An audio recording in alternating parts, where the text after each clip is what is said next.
Hello and welcome. It is Tuesday night. It's just after 9:30 p.m. Eastern, and you are chilling with Johnny Gaz Live. Welcome back. We just got off of Wild Card Weekend. Hope you guys had fun watching some competitive football. It was certainly a fun weekend of football to watch. We're going to dive into that today in some detail. We got so many fun things on the docket today. We have a special guest, which we'll bring on here in just a little bit. Something to look forward to is we're going to be talking Lions free agents. Now the Lions watching the playoffs from the outside, they've had a chance to get ahead in their schedule this year. And obviously we know the Lions' upcoming free agent class. So we're going to dive into those free agents today with our special guest. Appreciate you guys getting involved in the chat early. What's up, Mile Marker, Paul Jones, Theo, Don't Know Grit already in the house. Jeff, Steve, how are we doing, guys? I appreciate you so much for getting involved early and often with Johnny Gaz Sports. Thank you so much for joining us for another live session. I appreciate you guys. How's everybody's weekend? Was it good? Did you have a good week last week coming off of the new year? It's a tough week. It's a long week, but we're back. We're here. We made it. And again, coming off of a weekend where we were not able to watch our Lions play football, it was tough. That was tough. But we made it through, so hopefully everybody's doing well. And again, thank you guys. Always live Tuesdays and now Thursday nights at 9:30 p.m. Eastern Time at Johnny Gaz Sports, Facebook and YouTube. Make sure to slap the like button on the stream. It's the best way to help us out here today. If you haven't yet subscribed on the YouTube side, please do that. It's absolutely free, and I come out with content each and every day focused around the Detroit Lions. We're slowly starting to introduce more Detroit sports content. That's really what we focus on Thursdays during our live sessions at 9:30. So again, I appreciate you guys so much. Thank you for hanging around the channel. For those already involved with us here, I appreciate it so much. Robert Murphy, how you doing, buddy? Lupe, Donald, appreciate you. Donald says, I really enjoy your show. I appreciate you, man. Thank you, Donald.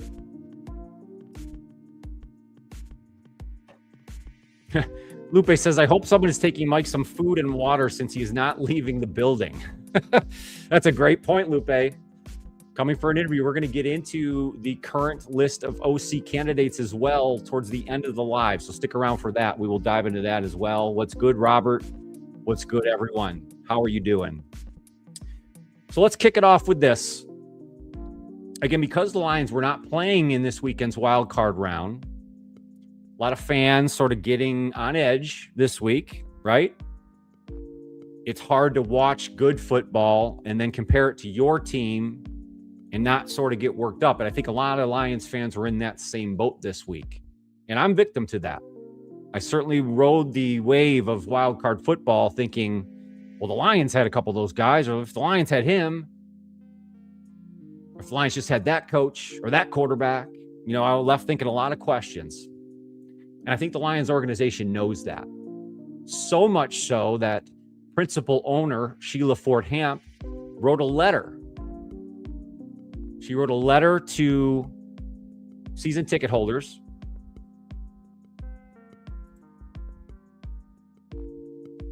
Let's see if I can get it going here on the screen for you guys. A little bit larger there. Let me leave it like that for you here. But in essence, what Sheila goes on to say here is that they understand, they acknowledge that this was underperformance this year, that the results this season just weren't good enough. That's really the basis. So they're definitely taking accountability. So you certainly like to see that.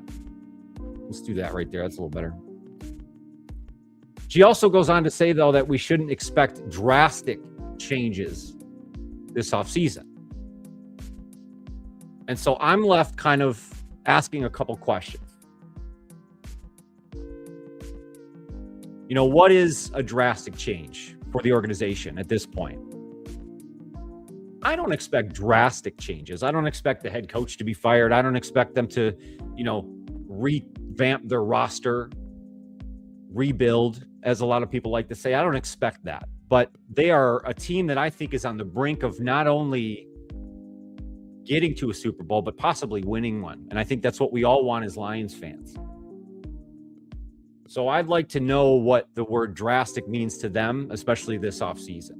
I do like the fact that they're taking accountability. The last time that Sheila Ford Hamp spoke like this or spoke to season ticket holders was coming off of one of Dan's early seasons where the Lions were really struggling. They had gotten off to that 1-7 start, and I think she had come out and had that speech that sort of kept people on board, and obviously things really turned towards the positive at that point. So you like to see the accountability from the organization with a letter like this. She says, we're excited for what 2026 will bring and some of the new elements we will introduce for all of you, our most loyal fans. Thank you again for your commitment. They definitely love our commitment. They love when we purchase those season tickets, don't you, Sheila? So we're left with some questions here. I'd love to know what you guys think. Let us know in the chat. What did you think of Sheila's letter? Does this hold enough accountability from the organization side?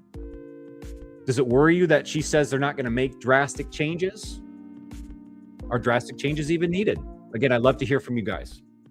And it's a great way to kick off our live because this is the proof in the pudding. The Lions underperformed this season, and man, do I wish they were in the playoffs, but they're not, and this is the route they now have to take.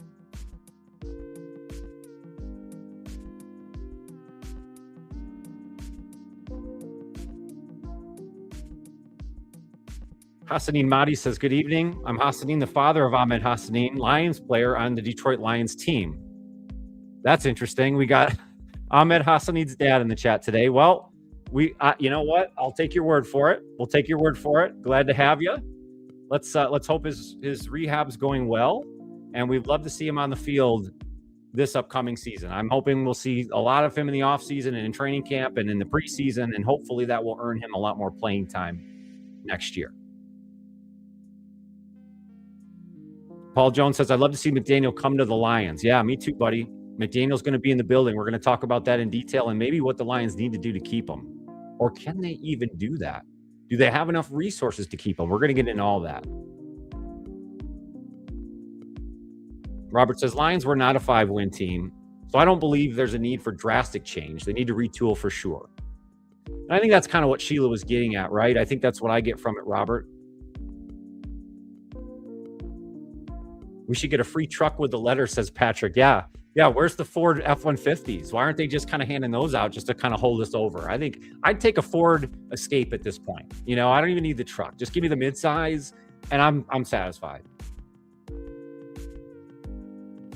Don't know says, I think drastic is too reactionary. The foundation exists, but the offense was a house of cards. Yeah, I agree. Yeah, Mr. Hassani, it's great to have you in the chat. I appreciate you joining us. Mile marker, thank you, buddy. Appreciate you.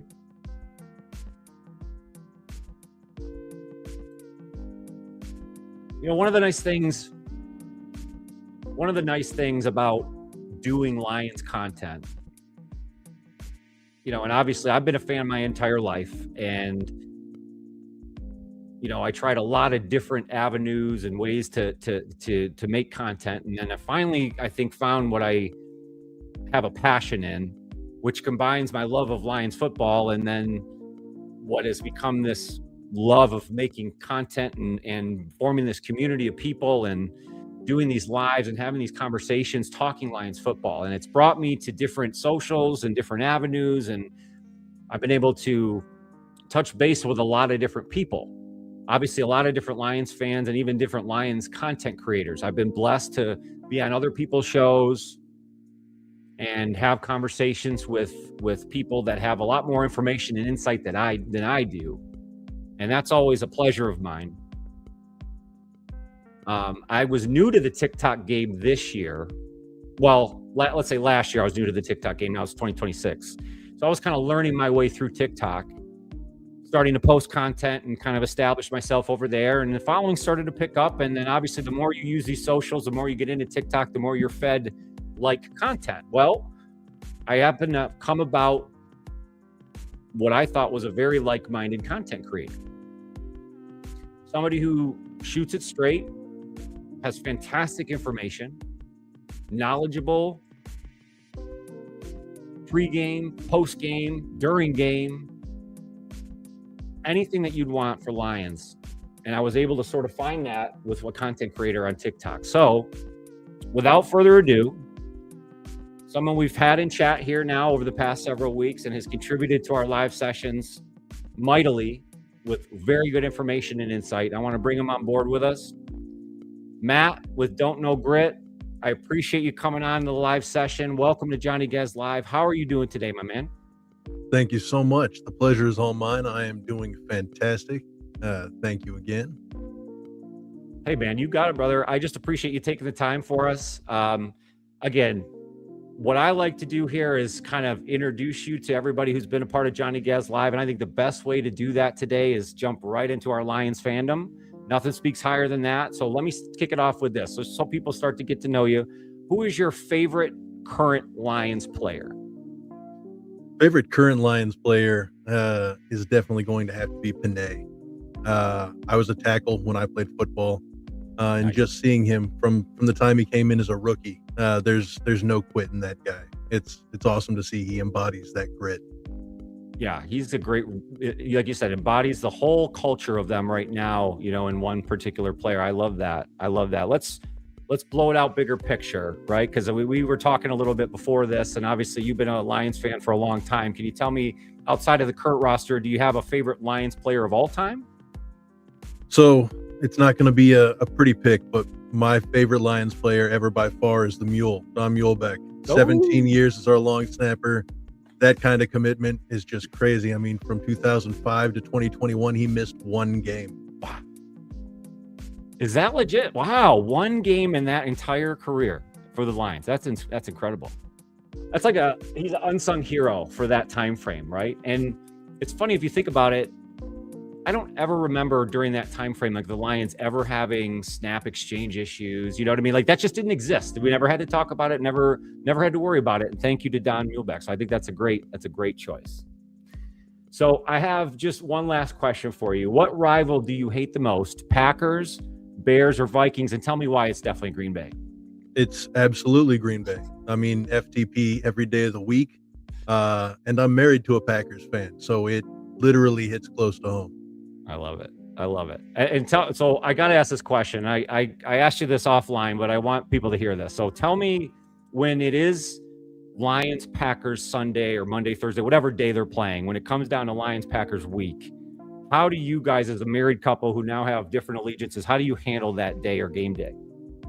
I would love to say that it doesn't affect us at all, but the only reason it doesn't is because we just don't really talk to each other. I get a whole lot of sideways glances. I keep my yelling during the game down to a minimum, but this year she got to gloat a little bit, so that's fine. It'll all come full circle. I don't know that I could even get along with a Packers fan in the same household. So man, I give you so much credit for making it happen every day. That's amazing. So thank you. We got to tell her that. Yeah. Let's get her on board. She's, is there any chance we can convert her, or is that just that's a lost cause? No, it's a lost cause. Believe me, I tried. I appreciate the dedication, though. I like that she's dug in. That's great.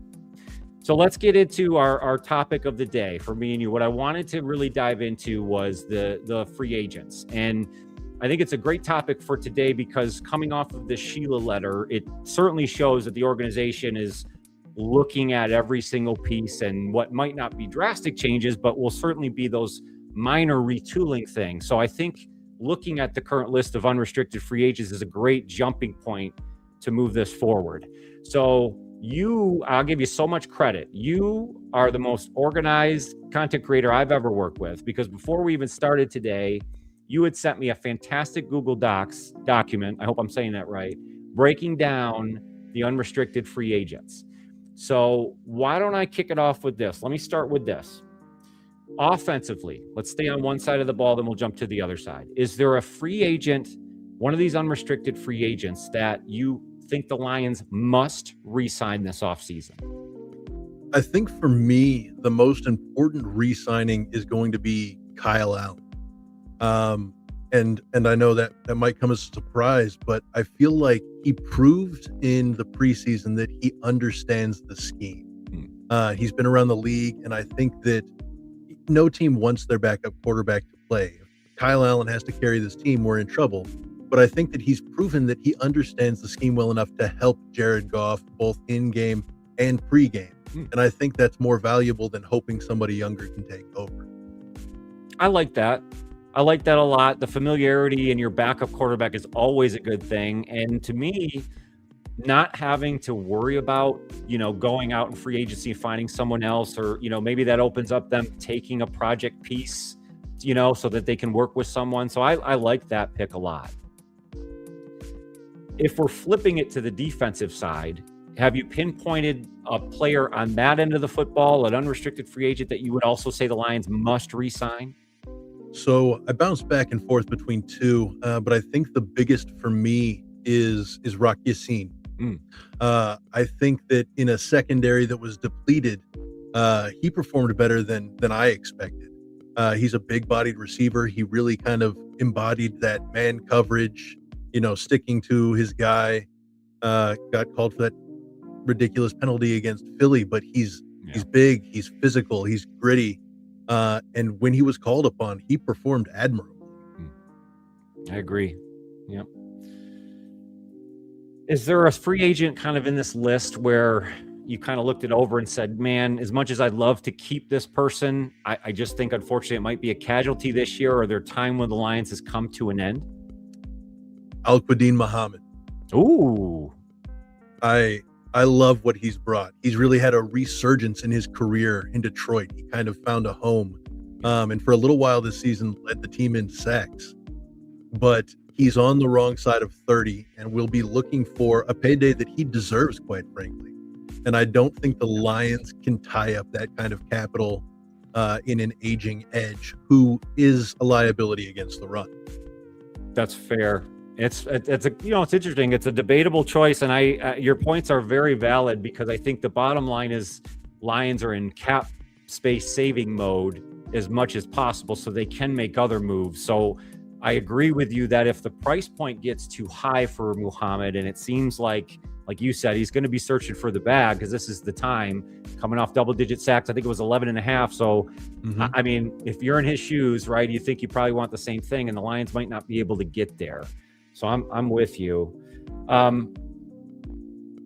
you? And I'm going to throw a curveball at you here. If not Muhammad, right? So if, let's say, they can't get him back, are they filling from within, or do you think they have to look outside the box, either free agency or the draft again, to get that edge? I think they have to look outside. And someone like Joe Tryon-Chuinka out of Chicago, not a lot of stats this season, though he's never been across from somebody like Aiden. But he's that big-bodied edge, long arms, 6'5", 260. He's the Marcus Davenport without the injuries. Yeah. That seems to be the Lions' kind of bread and butter when they look for someone across from Aiden. But I don't think the person that they want to put across from him is on the team right now. See, buddy, that's why we bring you on board here, because you're already searching out the new edge rusher, the edge rusher that we need to make the difference. So what I think we should do on a future episode is, when you come back, if you'd like to do that, is maybe look at those outside free agents, or those true possibilities, maybe work in some draft side of things, and figure out, how do the Lions get the other edge to help this defensive line out? How's that sound? Sounds fantastic. I will come on anytime you'll have. I love it. So because you've put together such a fantastic list for me here, I appreciate it. And I want to go through a couple with you. You tell me if it's a stay or a go. All right. We'll just go through them very quickly, and let us know in chat. The couple guys we've discussed, I'd love to hear from you. Should they stay? Should they go? We talked about a few players. We're going to dive into a couple right now. Hit us up in chat. Who are those players you'd love to see stay, and who you'd love to go? So, Matt, let me fire a couple off you right here. Okay. You mentioned Kyle Allen. Let's stick with the offense. Let's stay with the offensive line. I actually saw some content from you kind of reviewing some of these. So why don't we go through these right here? Tristan Colon, stay or go? Go. Coyote Owasika, stay or go? Unfortunately, that's a go. Okay. Jamarco Jones. Go. Now, this is the player I think everybody I would think would get sad about. So don't break any hearts here, man. You can't do it to us. I'm going to say it. Dan Skipper. He's got to go. No. I know. Dude, you know what that deserves? Just a gong show. I'm with you. I'm with you. I'm not beating you up. I think his time has come. I'm always leaning on the side of like respecting the player's ability to go get one more paycheck if you can. And it comes back to the Lions like, well, are you really going to pay a swing tackle again? I just don't see it, and you could go younger in a different direction. So I'm with you there. I hear you. All right, going over the tight ends. Anthony Ferkser. Go. How about Shano Zylstra? Zylstra's got to go too. Oh, man, we're going to be here. We got no tight ends left. We got Sam Laporta and a little bit of nobody. We're going to have to be searching. There's another position maybe we get into in a later date is who we going to find for a tight end. Colston Loveland, by the way. My God. Ooh. How did that pan out for the Bears? That's working out well. He looked great. Man, I'm jealous. Again, I'm going to talk about that here in a little bit. I'll save that. I don't want to cry again here during our session. All right, flip it to the defense. Let's go quickly. Alex Anzalone. Gone. I'm with you. Zach Cunningham. Gone. How about the Cowboy Malcolm Rodriguez? He's got to stay, right? Gone. Oh, yeah. There's another polarizing one, but I'm with you. I don't know because of the injuries and then the lack of production you got even when he came off the injury. Right. They need somebody to fill, not a project. So I'm with you there. How about Grant Stewart? Great special teamer. Keep for that reason. Booyah. I love it. Lastly was Ezekiel Turner in that linebacker room. Gone. All right, defensive lineman. I think this is very important. So we talked about, the edge, Muhammad. How about Roy Lopez? Keep. Thank you. Yes, I'm with you Absolutely. there. Yeah. I mean, you talk about a guy that was a great rotational piece, and I think could be even more if you go a different direction here with the other two. So DJ Reader. Gone. All right. And then I'm assuming Levi Onwuzurike. Too many chances. He's gone. All right. Even on a little baby 1 year, you don't even try it? No. I'm with you. Too many. All right. Marcus Davenport. Gone. Just another one. Just can't even try it. He might not make it through the signing process without going on IR. That's true. His pinky might break. We don't know. And then in the backfield, the secondary, Arthur Mullet. Gone. We talked about Rocky Sin, and I'm with you 1,000% there. That's a guy they got to get back. But assuming they do bring him back, what happens with Amik Robertson? He goes elsewhere for that payday. Is that another one where he could probably be valued a lot more than he will be with the Lions, at least monetarily? Yes, he's going to get the bag from somebody, but unfortunately it can't be us. Oh, I'm with you. Yeah, it's unfortunate, but you can't sign everybody. And just actually, we talked about Avante. How about Jalen Mills? Gone. And then lastly, Daniel Thomas. Gone. Now, here's one I just want to bring up outside of this. It's not unrestricted. I think it's I don't know what they call it, a restricted or a special situation, but Jake Bates, the kicker, they have to figure out, is it long-term? Do they bring somebody else in? I just want to get your opinion. Are you satisfied with Jake Bates and where we're at now, or do you think the Lions have to bring in more competition? I think the Lions would not be doing their due diligence if they didn't bring in competition. He wasn't great. He was good this season, and I think that you can find good in a lot of places, but if you have a chance for great, you've got to try.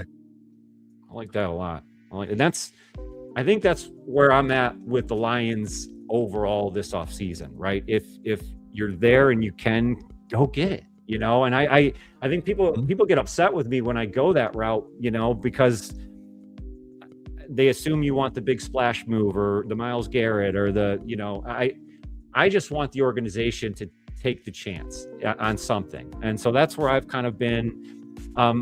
So let's kind of wrap up our conversation here as far as lessons learned from Wild Card Weekend. And then we talked about all the free agents now. What do you think is the biggest need for the Lions this offseason? In your mind, Matt, what do the Lions have to fix, retool, regenerate to get this thing back rolling in 2026? I think it all comes down to the trenches. I mean, we've seen not just on their offensive line, which was all over the place, but our defensive line that was porous against the run for some reason when historically it hadn't been. In these playoffs, we're watching defenses control the game. And I think that's a big takeaway for Detroit, for Shep, that the team needs to be able to establish an identity on defense. Yeah. Yeah, I think, and I'm going to get into this in detail. One of the lessons I took out of Wild Card Weekend is reinvigorating the defensive side of the ball. I think even myself, have gotten miraged in the offensive coordinator search and the offensive line woes. And so everything that I've been thinking about is how do we fix that? How do we retool that? But really, dude, look at the teams in the playoffs. They play defense, and the ones that are winning are dominating defensively in most cases. So Yeah. I'm with you. I think that is going to be the thing that might carry the day for us next year, if even there are ebbs and flows with the offense and all these other changes that are going to take place. So I'm with you, man, and I appreciate you spending the time with us here. Before you go, Matt, tell everybody in chat where they can find you, your excellent work. What are you working on coming up? What can we get excited about for Don't Know Grit? As you said, I am Don't Know Grit across basically every platform: Facebook, YouTube, Instagram, Twitter, TikTok. You can find my content there. Currently, I'm reviewing both the free agents and the offensive coordinator candidates. I'll be doing a breakdown on Mike Kafka coming up. Nice. And then I'm going to start to, like you talked about, break down some outside free agents that may be of interest to us to get us through this offseason. Beautiful. In the top corner there of the screen, there's a QR code. If you scan that with your mobile, that will get you over to Don't Know Grit's YouTube. You can subscribe right there for free.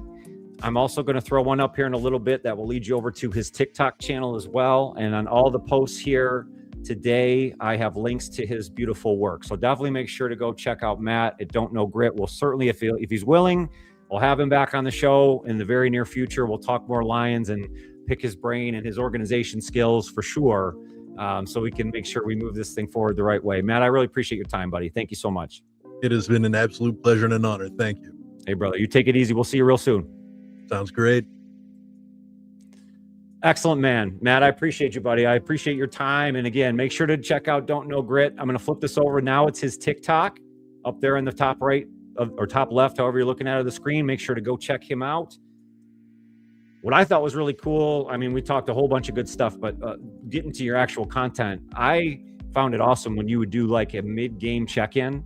Those are awesome because I'm sitting there stewing and I'm trying to figure out what to do with myself, mid-game, especially this season with the Lions trailing most, in a lot of weeks are just not looking themselves. So to kind of go to TikTok and have you scroll across the screen and kind of calm me down, reset the stage. What do the Lions need to do to get things rolling in the second half? Those things were really beneficial. So if anything, make sure to go check those out. In the off season, again, me and Matt will get together a lot. So we'll have content for you guys, but he does great work. So again, thank you so much. I appreciate your time on this. We get a swig, man. We'd be talking hard. Cheers, guys. Again, thank you so much for checking out Johnny Gaz Sports on a Tuesday. Live Tuesday nights, Thursday nights, 9:30 p.m. Eastern time. Make sure to hit the like button on the stream here. It's the best way to help us out if you haven't done that already.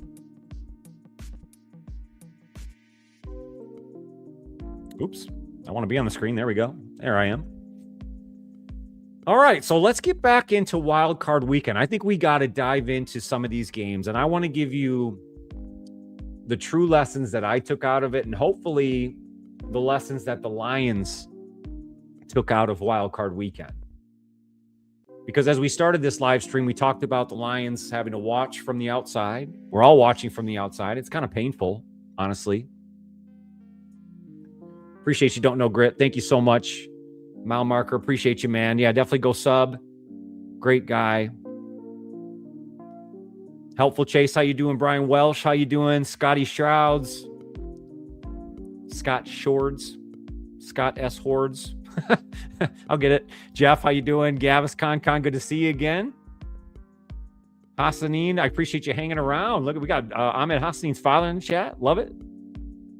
Detroit Fan Man's in the house. Guys, I really appreciate you. Thank you so much. And thank you for getting involved. Let me get the chat back on the screen so we can all see what's going on. There we go. Sorry about that, guys. Millicent's in the house, and we know what that means. We know what that means. If I could find it, We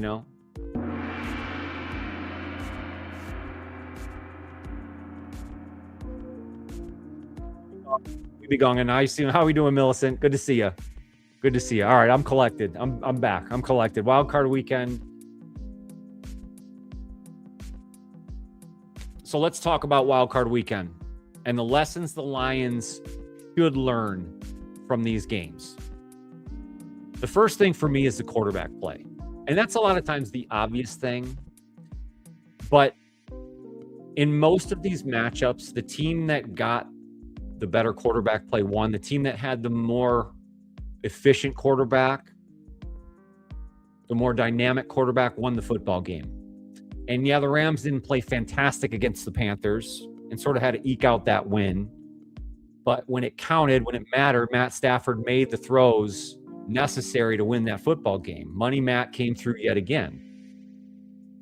Holy moly.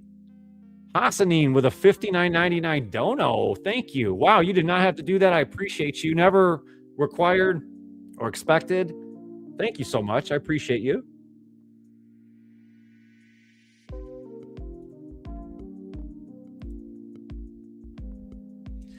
But again, talking about the lessons the Lions hopefully took out of Wild Card Weekend, and the first thing is the quarterback play. The team with the more efficient, more dynamic quarterback in almost all of these games was the winner.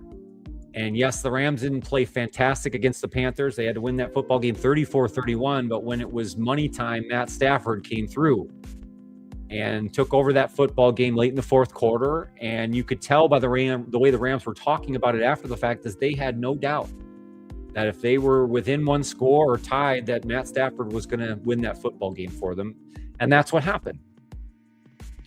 The Chicago-Green Bay game, a fantastic watch. I would argue the Pack should have won that football game, but yet again, did what the Pack do. And the Bears did what the Bears do. And Caleb Williams is becoming the superstar that a lot of people expected him to be right in front of our eyes. He was diming it all over the field, and again, was the most dynamic football player, I thought, of the entire weekend, and really willed that Bears team to victory. They had a 97.5% chance to lose that game, the Bears did, with 5 minutes to go, but somehow overcame.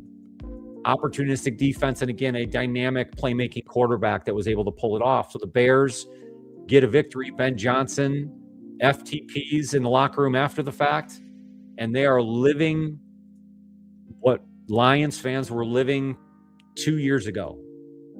And it's tough to see, but it's great for Bears Nation. It's exciting football to watch, and you can see how they're doing it.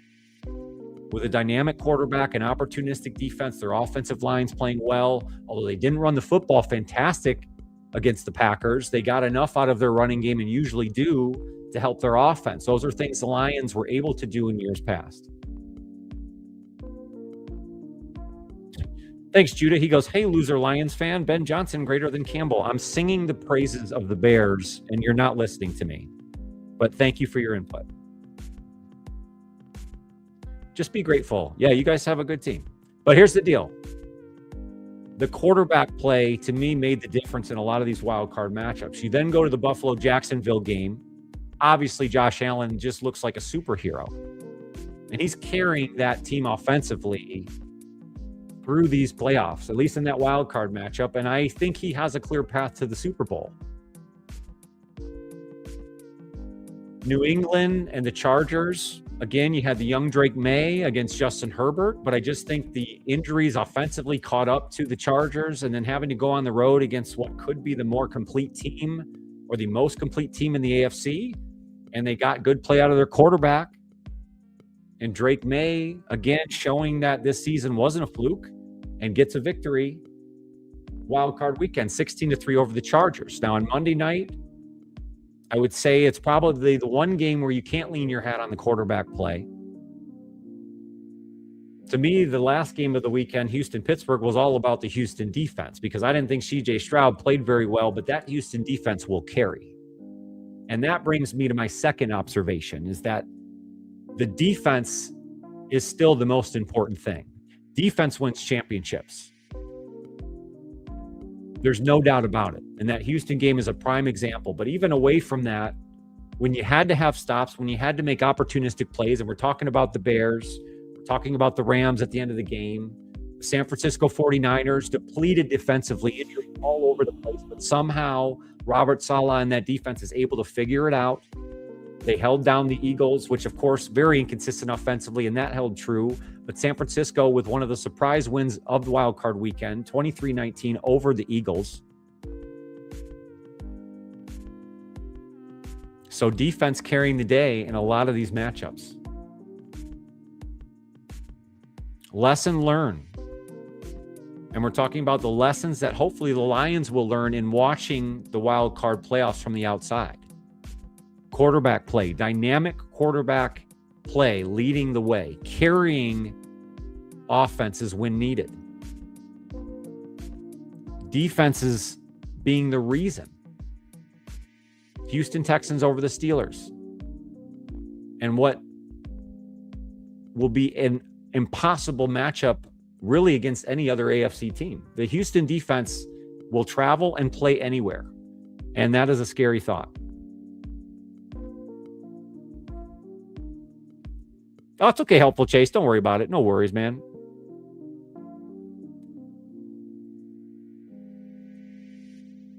Judah, back to the dumpster for you guys. That's nice. That's really nice. Yeah, it is funny. He's in a Lions chat, though. He just, you know what? You got to let him have it, right? Because the Bears fans haven't gotten to experience that a lot lately. And so they're cherishing their victory, guys. Just let him have it. Obviously, if it turns mean, we can get him out of here. Don't worry. I'll kick him. Don't worry, guys. It's all good. You don't have to worry. But even besides that, again, lessons learned from wild card playoffs. Talked about the quarterbacks. We talked about the defenses. And the one other thing, the third lesson I would say is coaching. And yes, that's obvious, right?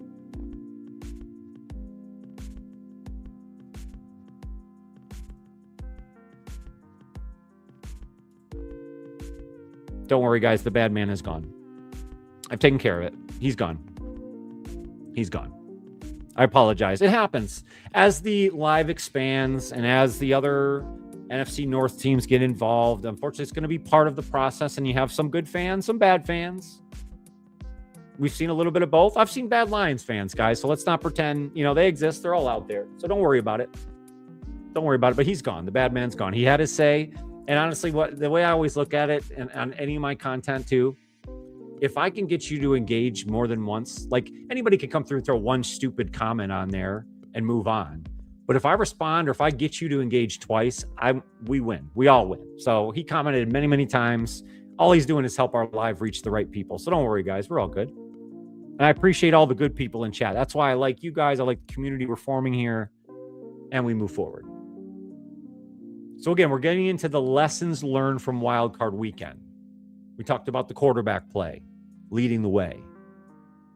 Defenses still winning championships. And lastly, coaching, being the key to any success. The Lions struggled for a lot of reasons, but I think what you can point to more than anything else is this coaching turnover. Losing both their coordinators, offensive coordinator Ben Johnson, defensive coordinator Aaron Glenn, who have both moved on to other jobs. And obviously Ben Johnson now is soaring with the Bears through Wild Card Weekend. God forbid I give him a little credit, but they won. They're winning. In weird ways, they're winning. They have a good offensive line, a good rushing attack, a dynamic quarterback, and an opportunistic defense. But what they have on top of all of that is a great offensive mind and what looks to be a great leader leading the way. That coaching makes a huge difference. We just talked about San Francisco, the job that Robert Saleh and Shanahan are doing with the 49ers, with that current roster they have. They are decimated with injuries. They lost George Kittle and an Achilles mid-game, but still rolled and found a way. Now the Eagles, I know they're not world beaters. They were off this year and they proved it Wild Card Weekend. But for San Francisco to go into the link, to go into Philly, get that win, and I thought convincingly, it speaks on their coaching. And going back to the Lions, we have to remember the changeover affected everything. And unfortunately, they hired the wrong offensive coordinator, which was proven by the fact that they fired John Morton after 1 year. Dan Campbell already had taken over the play calling, so you knew that was out the door. And there's still questions about Shepard, Kelvin Shepard. I'm not saying they need to move on from him, but he's got to progressively grow. This defense has to get markedly better across the defensive line. They got to retool their linebackers and figure out the injury situation. in the secondary. But the coaching matters so much because coaching can overcome. I hear from Lions fans all the time, the injuries. Defense was affected by the injuries. Losing all these players are the reasons why, and that's all we need is injury luck. Things will turn around. Well, look around the wild card weekend. These other teams were also injured. Maybe not as devastating in certain rooms as the Lions were, let's say, in the secondary. And sometimes that hurts, but again, that can be overcome. The LA Chargers were decimated across their offensive line all year long, but somehow found their way into the playoffs.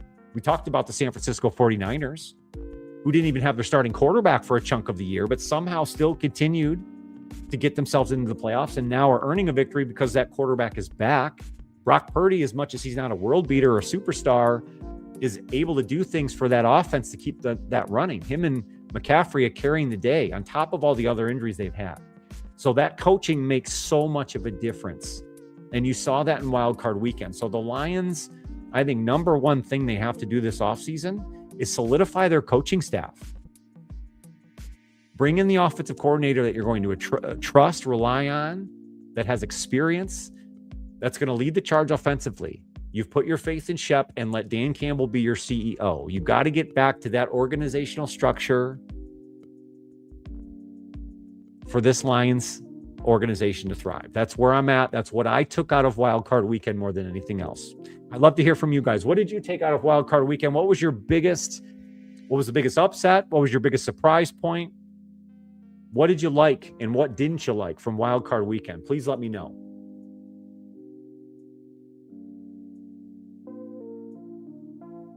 Patrick, how you doing? Patrick says, I love Ben, but I wanted him to fail. I agree. I think that was a sentiment from a lot of people, What's even bigger was losing their center and the injuries. I think the injuries were bigger.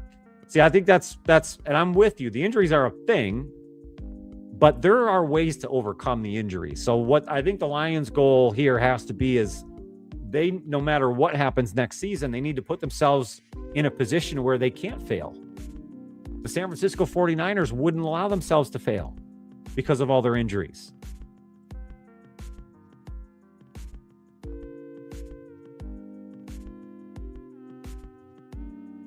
Lions had a bad luck bug with injuries, though, and they were starred players. I mean, again, I'll lean back on San Francisco. You don't, a key wide receiver, you're all-pro linebacker.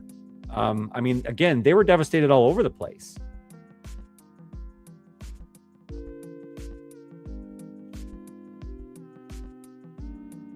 Losing our D-line coach Williams was huge, too. Yeah, Theo, that's a big one. They've had so much turnover in their defensive line coaching that they need to figure that out as well. That's been a big part of the inconsistencies in that group. I agree.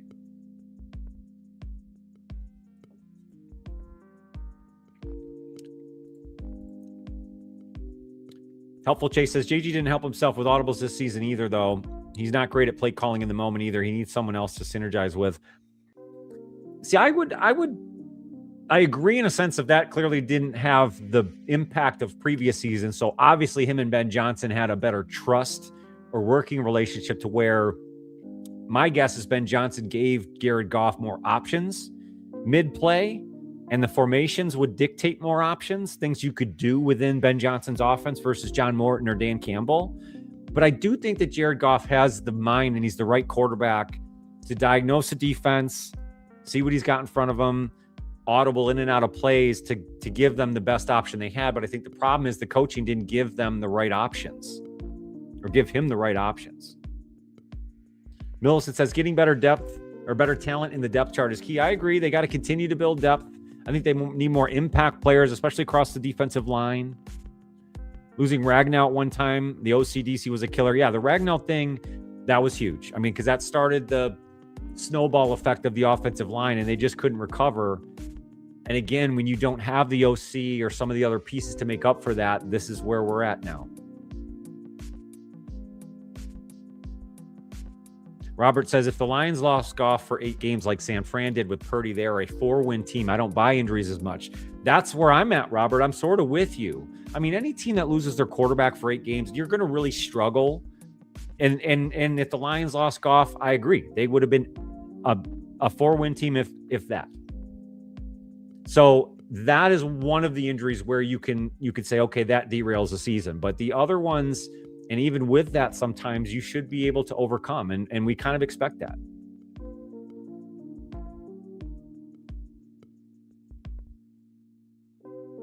Attila, he says, problem with Detroit injuries. They go from 9 out of 10 player to a 5 out of 10. I'm with you, but can scheme dictate the way that depth is being used and in better ways to help your organization continue to win or at least make the playoffs? What's up, Jody? How you doing? Welcome to the chat. Good to see you.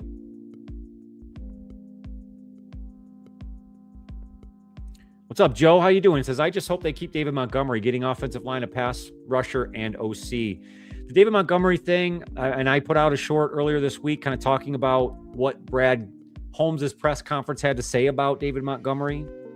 And I didn't get the impression that they're going to try, or I got the impression that they were going to maybe shop him on the trade market because he's technically signed through next year. They don't have to move on from him. But for salary cap purposes and potentially to move on and bring in somebody younger, they appear to be on the market to look for a trade partner. Don't know, Grit. I appreciate you still hanging around the chat. Says a rookie DC and a rash of secondary injuries was a bad combination. Yeah, I'm with you. Yeah, defensively, that was not the way you wanted to kick off Shep's first year. I think there were a couple moments he looked good at times, but then I think it just caught up to him towards the end. Obviously, those couple games, Vikings and Pittsburgh, are the two ones where you're like, man, the injuries caught up, but they could not stop the run to save their life. Might the new OC want to keep Monty, says Millicent. It's possible. It depends on the influence that the OC has that's coming in.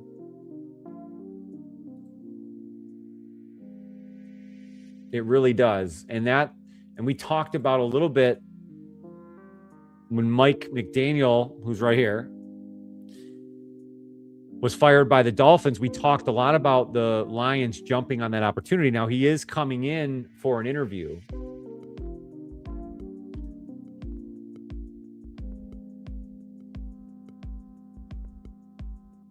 He is coming in for an interview. I want to get you that date here. I have it. There it is. January 13th. So that is today. That was today. So I don't know. Obviously, we didn't get any news.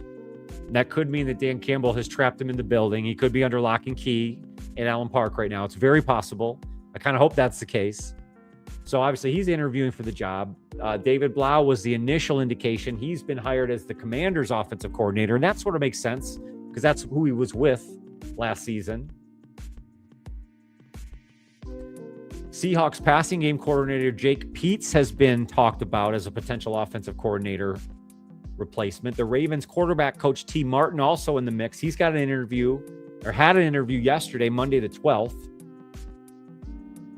Don't Know Grit in the chat earlier had brought up Mike Kafka's name, the interim coach for the Giants. He has an interview set up for Wednesday, January 14th, but he's also interviewing for the Bucs job. So the Lions are certainly in the mix for a new offensive coordinator. And the question is, will it be an experienced guy, a lack of experienced guy? I think some of these are, with Kafka, you certainly got some more experience there. In my opinion, McDaniel is the hire if they can make it happen. But the true question there is he willing to take an OC job? What kind of money are the Lions willing to pay out? Or is he really searching for that head coaching job? Thank you, Millicent. Yeah, he interviewed today. Again, I would have loved to get some news. But again, he's probably going to go through the process then, is what it seems like. Theo says, I believe that a couple of veteran additions will create greater depth with what we currently have. Yeah, I think they need to find some pieces on the defensive line.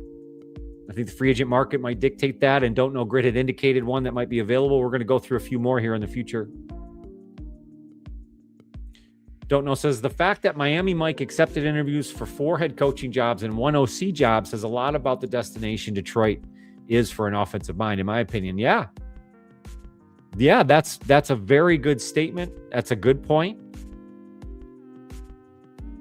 I like the fact that he had familiarity with the organization just this past year with the joint practices. You saw a lot of interaction between the coaching staff, even the ownership group. So it's not like they didn't know each other at all. So you like that idea?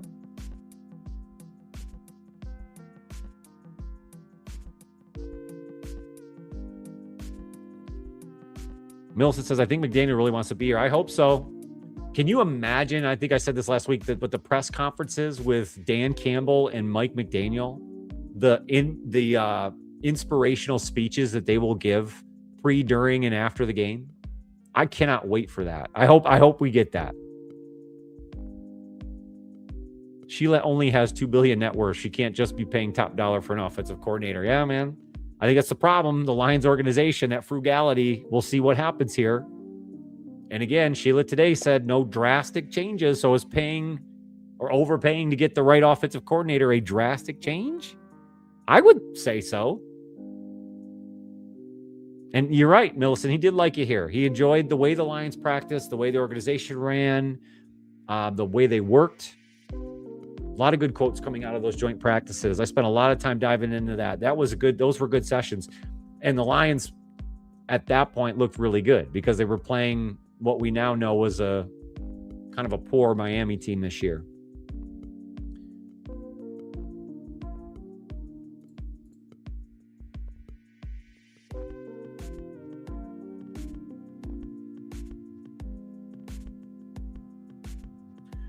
So let's get into some positive news from this last week.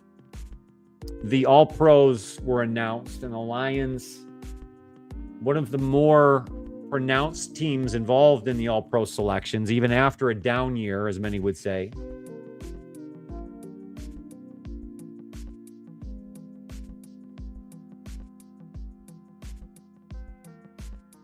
But the Lions, again, were well represented, both offensively and defensively. Starting with the offense, Penei Sewell, again, we talked about Don't Know Grit, Matt's favorite player currently. Obviously, Penei Sewell has been the rock of this organization for the past 4 or 5 years, and he will continue to be in the future. I think the question will be, where does he play on this offensive line, depending on the other shifts and additions they make. But Penei Sewell is the best tackle in football. PFF would prove that. The eye test would prove that. He has all the grit the Lions want. And so to have him as another All-Pro,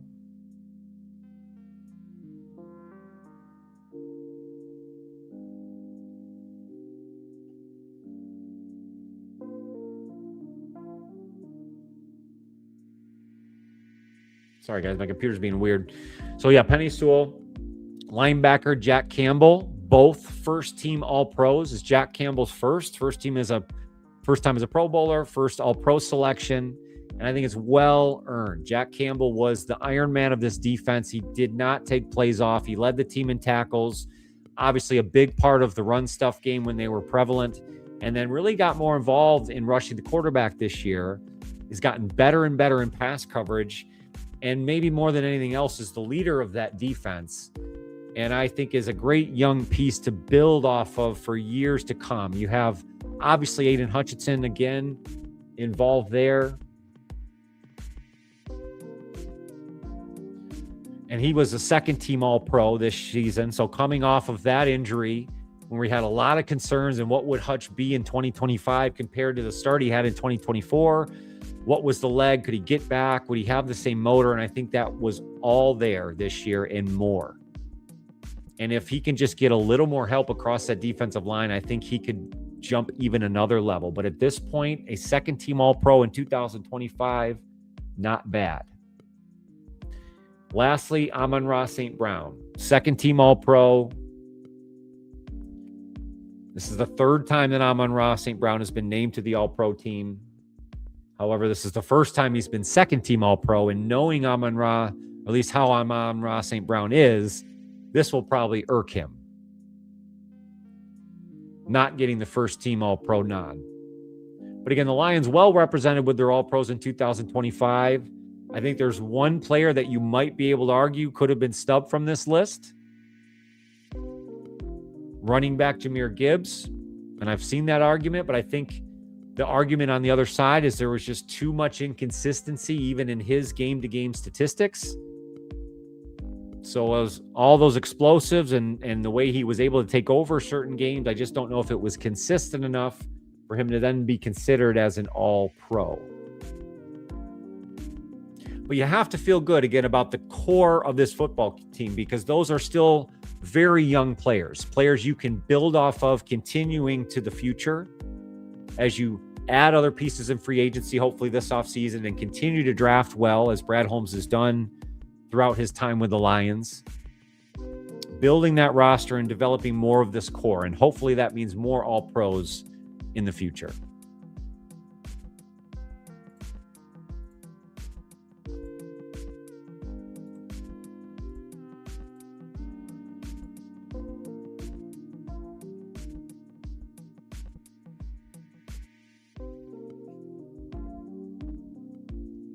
Mile Marcus says, hope we get him, talking about Mike McDaniel. Saw good reviews of his approach, both positive and problems.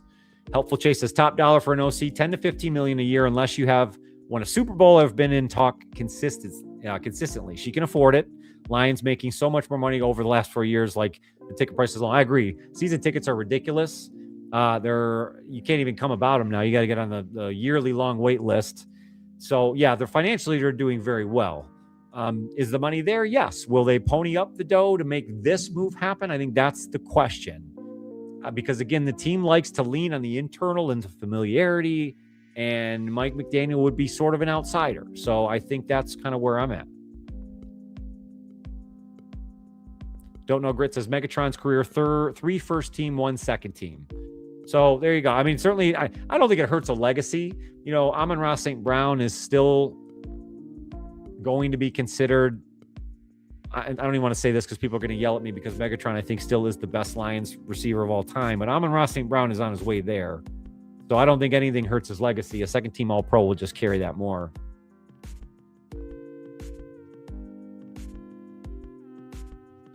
Detroit Fan Man asks a great question. It says, will Penei still be the best offensive tackle in football after he moves to left tackle? It's a great question. I would answer it with a resounding yes. I believe he will be. Because if they make that move, I think that means they're very confident about what they've done at the right tackle position, and adding more quality pieces across the offensive line, I just think makes Penei Sewell an even better player. The fact that he was able to grade out the way he did this year with the depleted offensive line speaks volumes. I agree. Don't know. I think he did it. Jack earned every bit of that All-Pro. He was a monster among men for the Lions defensively this year, and he had to be. With all the injuries, everything else going on, Jack Campbell was a hero. Helpful Chase says, as an owner, you need to be all in to win, or you look like Jerry Jones and your fan base just mocks your statements. That's it, Helpful. Like this letter that Sheila came out with today, there better be tangible things we're seeing early and often this offseason. If you're saying not drastic, then there better be these retool moves that you are seeing progressive change.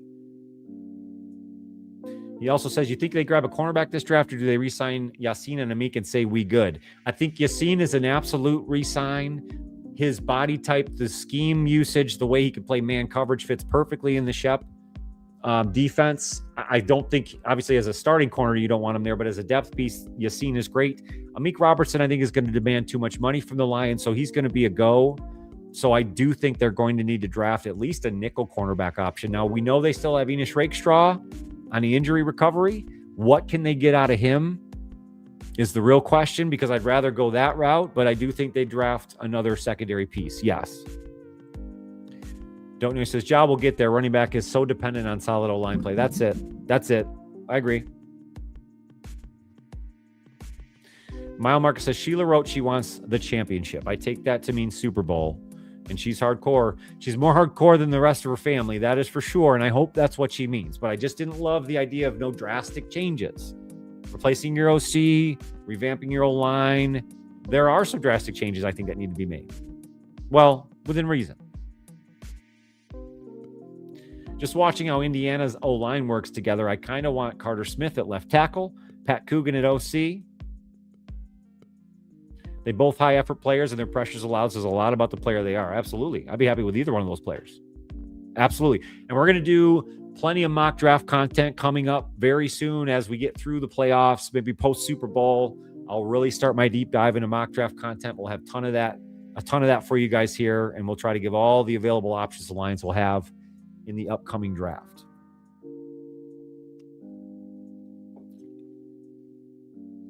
What's up, Rich? How you doing? Says the clock is ticking. This team regressed tremendously from 15-9 wins. Also, the most injured team again this season. Many challenges face this management. No playoff game, no NFC title. Rich, that's where I'm at. Because even through the injuries, you've seen playoff teams overcome. I know the Lions have been snake bitten the last few years. Well, it's time to either get over that or find a different path. And that goes back to coaching in the organization. Coaching makes such a difference. And I need to see Dan Campbell get back to being the CEO, relinquish ownership of the offense to somebody they trust, a veteran, hopefully the guy that came through the building today that looks like this, that a lot of people have said looks like this. And that's an off-topic thing. I swear on my child's life, who's sitting up there today, who's sleeping upstairs. I have been commented so much this week about Mike McDaniel being my twin brother. I don't see the resemblance outside of maybe the glasses every now and again. We're not brothers. We're no relation. And I don't want him here just because we look alike. But I might, if he does become the Lions offensive coordinator, maybe I'll just start buying into that. I'll just start Mike McDanieling myself. But you let me know. Am I a Mike McDaniel twin? Could we be brothers? Or am I way off base? And if I am way off base, you guys need to get on my team and start telling these people to stop sending me comments. Stop sending me DMs that say that. It's got to stop.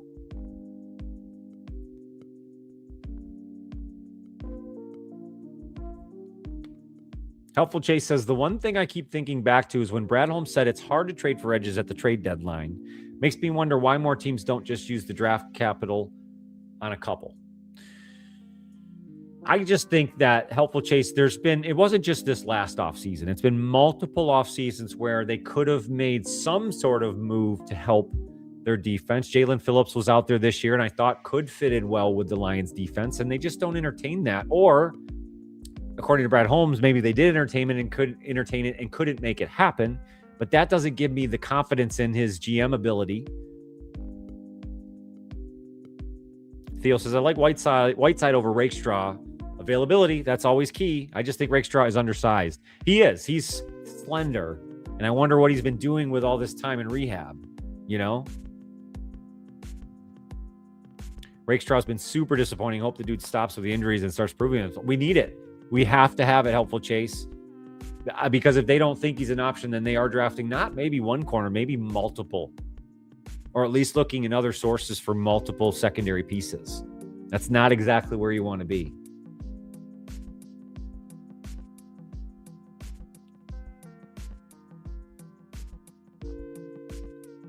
Yeah, it's not where you want to be. So we're just over an hour, guys. And again, I appreciate you so much for coming to the live Tuesdays and Thursday nights now moving forward at Johnny Gaz Sports on Facebook and YouTube for the live sessions. My content is on all of the socials just by searching at Johnny Gaz Sports. But again, we'll be live again this Thursday.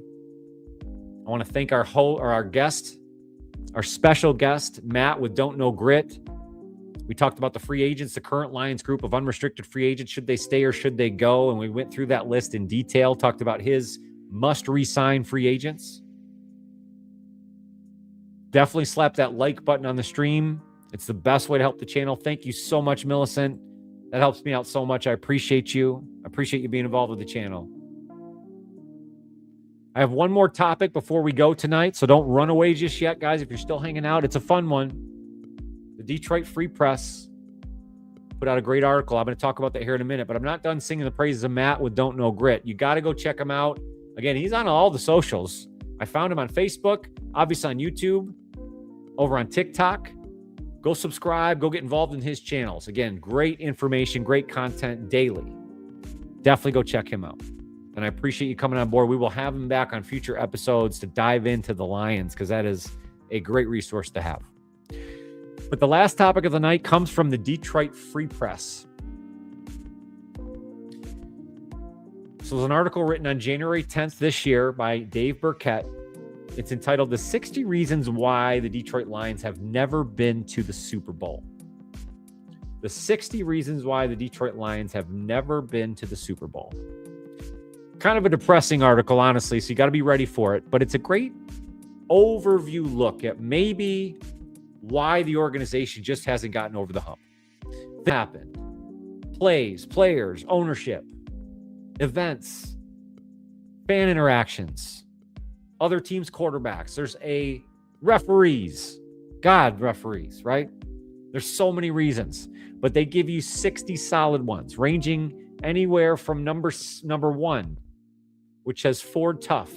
William Clay Ford bought the Lions in 1963, and the team has had just 21 winning seasons in 62 years since. Ford, who died in 2014, was a nice man who often trusted the wrong people to build him a winner. His daughter, Sheila Hamp, runs the organization now and has set it on its current path of success. That's reason one. But then it goes all the way back to something more current. Something way more current. Reason 60, which says the bottom line. In a game where talent reigns supreme, the Lions haven't been good enough most years, including this year, where their offensive line regressed after Ragnall's departure and they didn't have the depth necessary in the secondary to survive major injury woes. The bulk of the nucleus that took them to the NFC Championship game 2 years ago is still in place, though there's always Super Bowl 61 to shoot for. And it gives you every reason in between. It's a fantastic article in a sense of the information. It's not so fantastical in a sense of the reality bites that the Lions haven't gotten to a Super Bowl. So I definitely suggest you go out and take a look at it. Again, it's the Detroit Free Press. Dave Burkett does a great job laying out the 60 reasons why the Detroit Lions have never been to a Super Bowl. But I want to ask you guys here in chat, without looking at that list, and I haven't been through all of them myself, what would you say is the biggest reason the Lions have never been to a Super Bowl? I'd love to hear from you guys. Before you leave the chat today, what would you say is the biggest reason why the Lions have not been to a Super Bowl? What's up, Jay Cruisin? How you doing? How you doing, buddy? Millicent, I did earlier. Thank you for that. Let me put up Don't Know Grits TikTok. There it is right there. Top corner. That'll get you over to Don't Know Grits TikTok. You can subscribe there for free. Make sure to do so if you have not already. Thank you for reminding me, Millicent. We'll throw that up there again. It's a great thing to have. Thank you.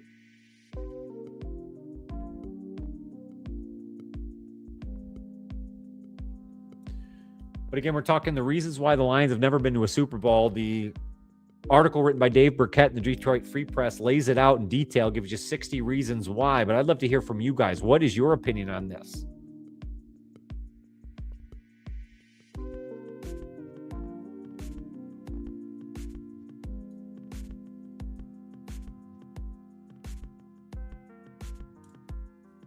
And I have a lot of reasons why. And I think what I'll do is overview this. And I think the biggest reason why I believe the Lions have never been to a Super Bowl is that because at the times where they've been the closest, the organization hasn't made the necessary moves or changes to get them over the hump. They've always been satisfied with being good. And that good would come in very short spurts. But for some reason, this organization, the Ford family, up until maybe this point, hopefully this point, was satisfied with good. And I don't think the Lions fan base, and certainly the organization in general, should not be satisfied with good. So this offseason to me is a huge opportunity, maybe the biggest opportunity. They had one last year. They had one the season before. And these windows don't last forever. I don't believe the windows close, and I think they are right there with a few changes, with a few retools. I believe this Lions team can get to a Super Bowl, but the organization has to be willing. One of those things might be the offensive coordinator that got the interview today. Another thing might be some free agent acquisitions this offseason and a willingness to use the draft picks to help your needs now. That's how I think this Lions team gets over the hump.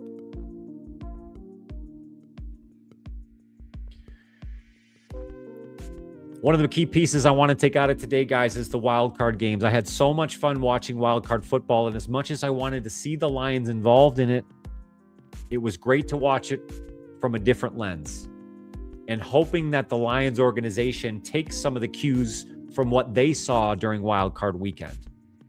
The fact that the quarterback play means so much in moving on in the playoffs. The quarterback can carry the day. They can carry a bad offensive line. They can carry a poor defensive performance.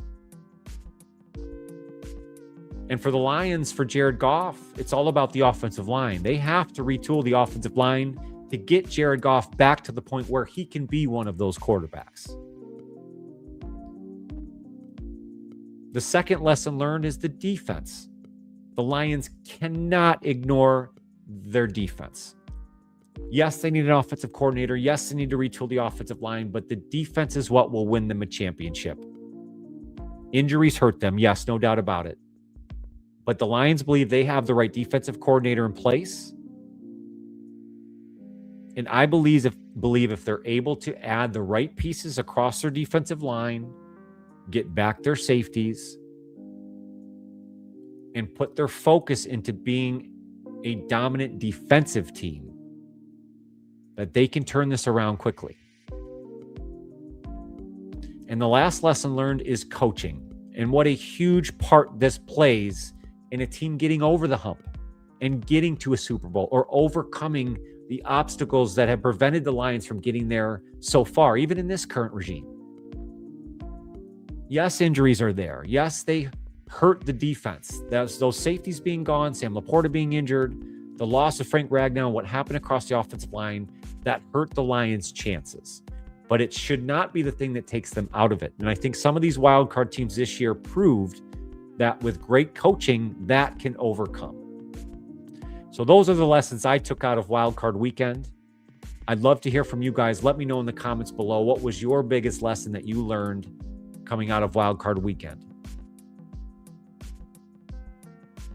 Thank you guys so much for hanging around another live. I appreciate you so much. I've had so much fun with you. Again, another shout out to Don't Know Grit. Matt, thank you so much for your time and your effort today, being involved with the channel. I'd love to have you back very soon. We will get together on a live very soon. Everybody that's been in the chat, huge today. I think this is the most live eyes we've had on this since we've started the Johnny Gaz live sessions. Thanks to you guys. Thank you so much. Robert Murphy, Jay Cruzen, Detroit Fan Man, Millicent, Don't Know Grit, Mile Marker, Helpful Chase, Rich Forrest, Attila the Hun, Joe. I saw Jody. If I missed anybody, I apologize. But everybody, I want to give you a special shout out for being involved with the chat and the channel. This is why I do it. I appreciate you. More than anything else, take care of yourself and your mental health. That's so important. Nothing else good can happen around you if you're not taking care of this. So that is more important than anything else. I want to make sure you come back and see me on future videos. We'll be back on Thursday. If there's any breaking news for the Lions, of course, I'll have that for you. And I'm going to introduce a new segment to the live on Thursday called Around the D. We're going to hit all of the 4 major sports teams. Yes, of course, Lions, Pistons, Red Wings, Tigers. We're going to hit it all. We'll keep a focus on what the big news is of the day or surrounding Detroit sports, but we're going to have so much fun on these future lives. Thank you for hanging around. I hope to see you guys real soon. Have a great night. Peace out.